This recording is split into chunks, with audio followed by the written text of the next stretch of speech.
Saving lives when you're a medical professional or first responder makes sense. But how about when you're an ordinary civilian? We're about to watch some serious life-saving videos. Let's get started. Pee-whoop.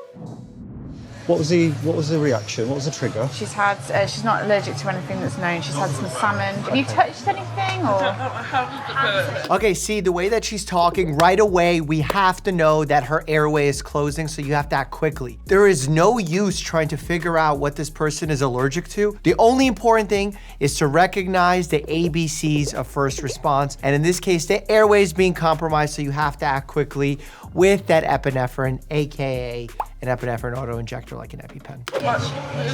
My tongue is That's it. The tongue is swelling. You got to make moves. You have to act quickly. This is like when I was on the plane and the pilot's like, do we have an hour and a half to go back to Canada or an hour to go to the Portugal Islands? No, we don't. So we'll go 0.5 milligram of adrenaline, salbutamol, please. Eventually some hydrocortisone as well, all right? So they're also giving her some steroid here as well. A steroid reduces inflammation, but the first thing you want to do is get that epinephrine on board. That's what's going to open up the airway. That's what's going to actually constrict the blood vessels to increase blood pressure. Because part of an anaphylactic attack is not just your throat closing, it's blood pressure drastically dropping. So, Tammy, what you're having through that nebulizer is what we give to asthmatic patients to open up the airway, okay? Remember, patients who are experiencing anaphylactic attack feel very uncomfortable because you can experience gastrointestinal distress, vomiting, low blood pressure. And then when you get the EpiPen, you're still not out of the woods. You're still very uncomfortable and your heart's racing. You got a dose of adrenaline. Sorry? my mouth, my tongue is getting bigger. Sorry? My tongue Your tongue, okay. All right. In a lot of situations like this as well, it's very important to have a good line of communication with the patient because what they may be experiencing or thinking that they're experiencing is not what they're actually experiencing. I'll give you an example. When I was on the plane after the first dose of epinephrine, the gentleman who was experiencing the anaphylactic attack told me he thinks it's coming back. But after I directly observed his throat with my iPhone flashlight, this is the tools I'm using there, I actually saw that his throat was just getting very dry because I gave him a big dose of adrenaline, which is one of the side effects. So his throat wasn't actually closing up again. So it's important to directly visualize these things as well as talk to the patient. Are you feeling any better?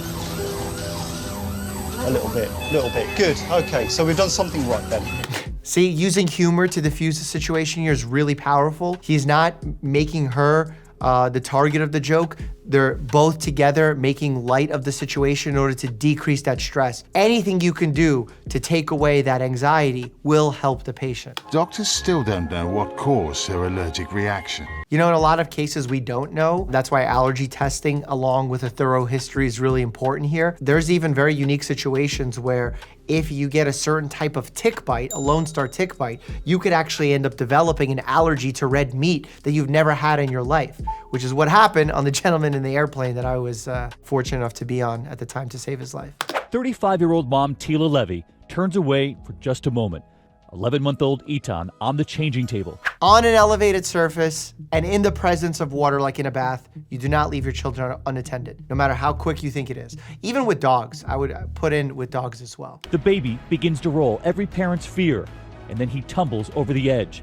Out of nowhere, his older brother, 9-year-old Joseph, catches him. Wow, what a catch! Honestly, they gotta stop doing SportsCenter top 10 for a week and just show this kid making a catch. I just yelled mom because I saw the baby and I just ran and I caught him. Yankees, sign this kid now! I can't even carry him, so I don't know how that happened, and I can't even run that fast either. That's superhuman. It goes without saying, babies falling, very dangerous because they're developing still their organs, so very susceptible to injuries and drops. Remember, babies' bones are also soft, especially their skulls, so their brain is not as well protected as an adult skull. Okay, we have a child drinking water, drinking a lot of water, choking. Anytime you see someone reach for their throat like that and is trying to talk but can't move air, that's a sign that someone's choking. In scenarios like this, for a child of this age, you would treat them just like an adult, not an infant, and you would start the Heimlich Maneuver. Some agencies do talk about doing 5 back taps with the person bent over the arm and then start the Heimlich maneuver, you're gonna be squeezing as hard as you can, and you're gonna do that 5 times, go back to the back blows until you free whatever the obstruction is. Don't do this blind finger sweeping thing, because that can actually push the object further down. Instead, what you wanna do is try and visualize if you can see whatever it is that's out in the mouth, and then pull it out. See, that's a child saying they're choking right there. Oh, we got the Heimlich maneuver. Perfect, good execution. Wow, got it out. Wow. Brock and Bodhi Schaff were being typical 2-year-old twins, scrambling up their dresser to explore. Oh, no. But then suddenly, it tips over, pinning little Brock under its heavy weight. You can see Brock struggling and screaming, but Bodhi jumps right into action. He immediately tries to push the dresser, but can't get it to move. Finally, with a big lean, he tries to push one more time and somehow manages the strength to move that large dresser and free his brother. That's why with a lot of furniture items like that, you really should be securing them to the wall. In fact, a lot of them do say that you should secure them to the wall in their instructions. And that doesn't just go for a furniture like that, but also for like heavy mirrors as well too. Mom says as soon as she saw that video, she bolted the dresser to the wall to make sure it won't happen again. Oh, what is that? This 5-year-old girl had her own scary encounter with a wild animal. A raccoon latched onto her leg and wouldn't let go. Raccoons, problematic being mammals, they can be exposed to rabies and therefore transmit rabies. I grabbed it by the scruff of the neck. It was growling, it was snarling. A lot of times we'll think that a raccoon is rabid when it's starting to come out during the day, exhibiting uncharacteristic behaviors, like going up to people because they usually don't do this. They kind of run away more often. Out of an abundance of caution, mom and daughter have gotten rabies shots. If you've been exposed to rabies, or even you think there's a possibility you've been exposed to rabies, generally what we do is something called post-exposure prophylaxis, which means something like 15 minutes of washing the wound, then getting the rabies vaccines on specific set days. And then in definite confirmed cases and in severely endemic areas, you want to be using immunoglobulins or monoclonal antibodies.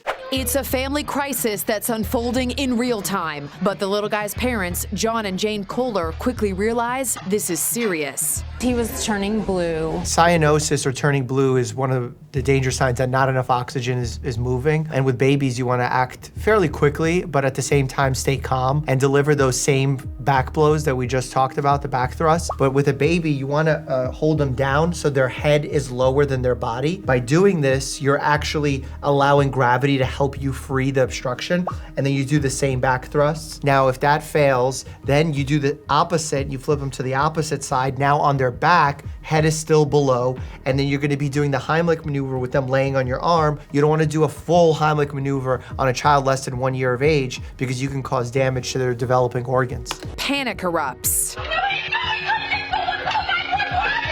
All right, so again, the mom is in a very stressful situation. The goal here is to say you call 911, not someone, because then everyone else assumes that someone is going to call 911 and no one ends up calling 911. Major Hillard had a device in his car called a life vac, which he suctioned to little Gabriel's mouth. After several plunges of the device, a miracle. As soon as I did that last pull, his eyes popped open and he started gasping for air. Mom and dad embrace in relief. So it's interesting, this life vac and other devices like it have kind of been going viral on social media. The dechoker is one that I saw as well. The major organizations, like the ones that do first aid, have not sort of started recommending them because there hasn't been good quality, rigorous trials to show that they're more effective than traditional back blows and the Heimlich maneuver. In situations like this, all the major organizations are still saying use the traditional methods. I'm curious when the government or some agency is actually gonna put money in this to make sure that we can find out if these devices actually work. Because if they do, we should have these devices at every restaurant. In 2019, this friendly pickup hockey game suddenly turned when one of the players collapsed from a massive heart attack. Oh, wow. All right, call 911, good first step. You gotta nominate someone. A player from the opposing team then took charge. As luck would have it, he was an emergency room physician. Yep, the defibrillator is very important here. The defibrillators we have in most of these scenarios are automatic defibrillators, where you just attach them to the chest and they will automatically read the rhythm and tell you if this is a shockable situation or not. Shock advised. Charging. Stay clear of patient. We administered that shock and administered a little bit more CPR for another minute and a half, and he started breathing on his own. That's spontaneous return of circulation. That's really exciting. I mean, if you're gonna have a cardiac arrest, having one around an ER physician is the person you want to be around. The sad part about cardiac arrest is that the majority of them happen outside of the hospital, and as a result, there's not enough people trained in CPR or know how to perform CPR. This is why I'm working with the American Heart Association to get these kiosks put all across the US in airports, science museums, where you actually learn how to perform hands-only CPR with me on the screen. Check this out. It may have been the whole crew behind this nearly impossible mission back in 2009, but it was Jason Oglesby who dangled from a crane and pulled Patty Ralph Neely to safety. Her boat had capsized along the Des Moines River.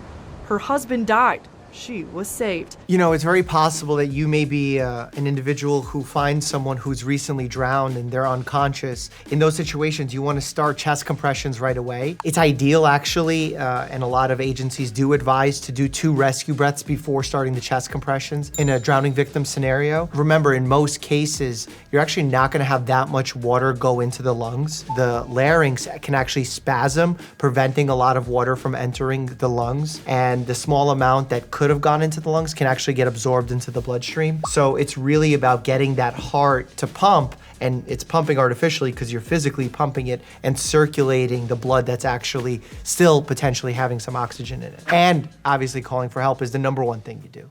Little Mason Lindemann was playing in his driveway with friends when the pit bull escaped from a neighbor's home and attacked, clamping his jaw down on the boy's head. That's so dangerous. So much bleeding can happen, so much disfigurement. Suddenly, a hero comes to the rescue.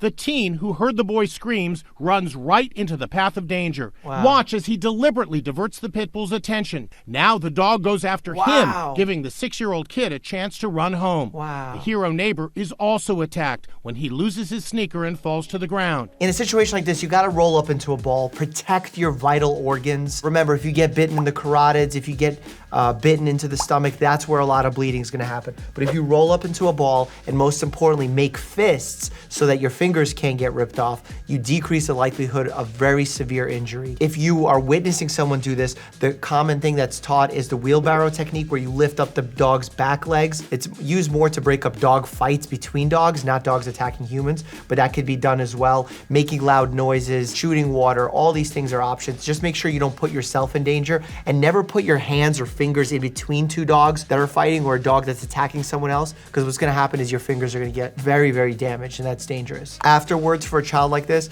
you wanna make sure that they're okay from a psychological perspective, a circulatory perspective, and that they're getting antibiotics, tetanus, and potentially rabies, depending on what you know about this dog. He's got a bruise under here still. Wow. And he's got a small scratch there. He also has staples in the back of his head. Staples are very common to be used in the scalp. Scalp has a lot of bleeding as well because it's highly vascular, so folks get very afraid, but usually that area heals quite well. I'm glad you're okay.